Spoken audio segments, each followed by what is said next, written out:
इस बीच दिल्ली पुलिस ने कुछ शर्तों के साथ आज रामलीला मैदान में किसान मजदूर महापंचायत आयोजित करने की अनुमति दे दी है। पुलिस ने जो शर्तें रखी हैं उनमें आपको बता दें, दिल्ली में होने वाली इस महापंचायत में सिर्फ 5000 किसानों को इकट्ठा होने की इजाजत दी गई है। उसके अलावा महापंचायत में किसानों को ट्रैक्टर ना लाने के लिए भी कहा गया है। साथ ही साथ रामलीला मैदान में किसानों के सामने कोई भी मार्च न करने की शर्त रखी गई है और दोपहर करीब 3 बजे तक का वक्त किसानों को महापंचायत करने के लिए दिया गया है। साथ ही साथ शर्त यह भी रखी गई है कि महापंचायत खत्म होने के फौरन बाद ही किसानों को मैदान खाली करना होगा। तो सशर्त इस महापंचायत की इजाजत दी गई है पुलिस की तरफ से और इन सब बातों का ख्याल रखना होगा इस महापंचायत का अगर आयोजन ठीक से होना है। और जैसे ही ये महापंचायत खत्म होगी फौरन रामलीला मैदान को खाली करने के आदेश भी दिए गए हैं। तो ये सारी शर्तें हैं, इनका पालन करना होगा और दोपहर करीब 3 बजे तक का वक्त है। मानव हमारे साथ, हमारे सहयोगी जुड़ रहे हैं। मानव, कई सारी शर्तें रखी गई हैं तब इस महापंचायत की इजाजत दी गई है और काफी सारे रूट डायवर्जन्स हैं। उसके अलावा 3 बजे तक का वक्त है, उसके बाद फौरन मैदान खाली करना होगा।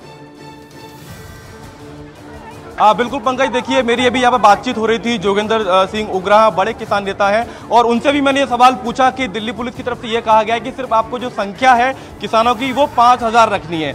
अब संख्या कितनी है ये हमारे दर्शक खुद देख के समझ पाएंगे। पंकज जरा तस्वीरें दिखा दीजिए। ये तादाद मैं सुबह 8 बजे से यहाँ पर लगातार देख रहा हूँ।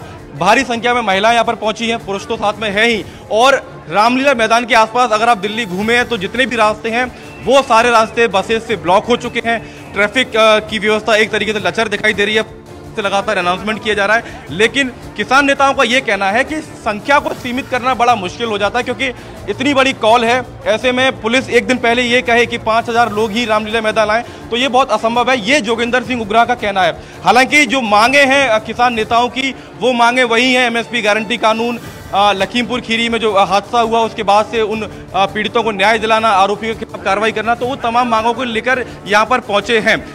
बड़ी बात एक ये भी है कि जब मैंने उनसे पूछा कि कुछ किसान नेताओं ने जाकर चुनाव लड़ा तो क्या वो वापस आंदोलन में आ गए हैं, तो उन्होंने कहा कि जैसे राजेवाल साहब हैं उन्होंने चुनाव लड़ा, उनको लगा कि चुनाव लड़के गलती हो गई तो अब वो दोबारा से संयुक्त किसान मोर्चा में शामिल हो गए हैं। जी, जगजीत सिंह डलेवाल और सरवन सिंह पंडेर 2 ऐसे गुट हैं जो अभी इस आंदोलन में वापस से शामिल नहीं हुए। बाकी सभी जितने भी एसकेएम के सदस्य थे वो सभी लोग इस मोर्चे में वापस आ चुके हैं। पंकज, और हम देख रहे हैं काफी भीड़ इकट्ठा हो गई है। राकेश टिकैत भी क्या पहुंचने वाले हैं, पहुंच गए हैं, कुछ इस बारे में जानकारी? देखिए इस मंच पर कुल 13 वक्ता रहेंगे जो भाषण देंगे। उनमें राकेश टिकैत भी हैं, बड़े नेता हैं, राजेवाल हैं। तो राकेश टिकैत तकरीबन 11:15 बजे यहाँ पर पहुंचेंगे, ऐसी जानकारी हमें मिली है। इसके अलावा करीब 18 से 20 वक्ता और हैं, यानी करीब 40 लोग आके अपना भाषण यहाँ पर देंगे और ये कहा जा रहा है कि 3 बजे शांतिपूर्ण तरीके से यहाँ से वापस रवाना हो जाएंगे। मानव यादव, शुक्रिया, नजर बनाए रखें, वापस लौटेंगे। जैसा कि तस्वीरों में मानव यादव दिखा रहे हैं, किसानों के पहुंचने का सिलसिला शुरू हो गया, लेकिन 3 बजे तक के वक्त का ख्याल रखना है। ये पुलिस की तरफ से बाकायदा डायरेक्शन है। तो दिल्ली के रामलीला मैदान में किसानों की महापंचायत को देखते हुए सुरक्षा के तगड़े इंतजाम किए गए हैं।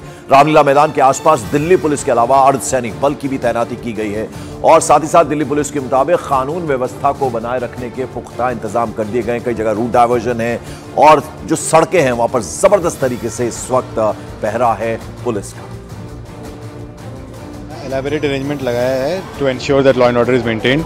हमने जो ऑर्गेनाइजिंग ग्रुप है उन्होंने भी एक रिटन अंडरटेकिंग साइन करके दिया है।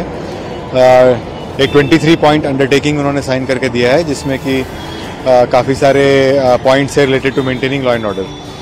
तो उसके मद्देनज़र ही उनको ये एनओसी दिया गया था और यहाँ पे हमने काफ़ी एलैबोरेट अरेंजमेंट भी लगा रखा है and we will maintain the law and order at all cost. किसानों की इस महापंचायत में 5000 से ज्यादा किसानों के इकट्ठा होने की संभावना जताई जा रही है। ऐसे में राजधानी की सड़कों पर हैवी जाम लग सकता है। इसके लिए पहले से ही पुलिस ने ट्रैफिक डायवर्जन के बारे में एक एडवाइजरी जारी की है। तो कौन कौन से रास्ते प्रभावित रहेंगे वो हम आपको बता दें। जवाहरलाल नेहरू मार्ग, उसके अलावा बहादुर शाह जफर मार्ग, आसिफ अली रोड, स्वामी विवेकानंद मार्ग, नेताजी सुभाष मार्ग, मिंटो रोड, महाराजा रणजीत सिंह फ्लाईओवर, चमनलाल मार्ग, बाराखंबा रोड, टॉलस्टॉय मार्ग, जयसिंह रोड, संसद मार्ग और बाबा खड़क सिंह मार्ग।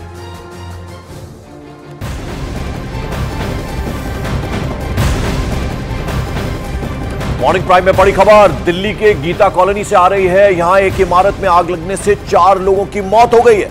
खबर है कि आग को कड़ी मशक्कत के बाद ही बुझाया जा सका है। दिल्ली का गीता कॉलोनी यमुना पार्क का यह इलाका है जहां आप देख रहे हैं किस तरह से लपटों में घिरी हुई ये इमारत नजर आ रही है और ऐसे में 4 लोगों की दुखद मौत की भी खबर आ रही है। तस्वीरों में आप देखिए आग की लपटें साफ तौर पर देखी जा सकती हैं और ये देर रात यानी तड़के की तस्वीरें हम आपको दिखा रहे हैं। हालांकि कड़ी मशक्कत के बाद इस आग पर तो काबू पा लिया गया, लेकिन 4 लोगों की इस आग लगने की वजह से दुखद मौत की खबर है।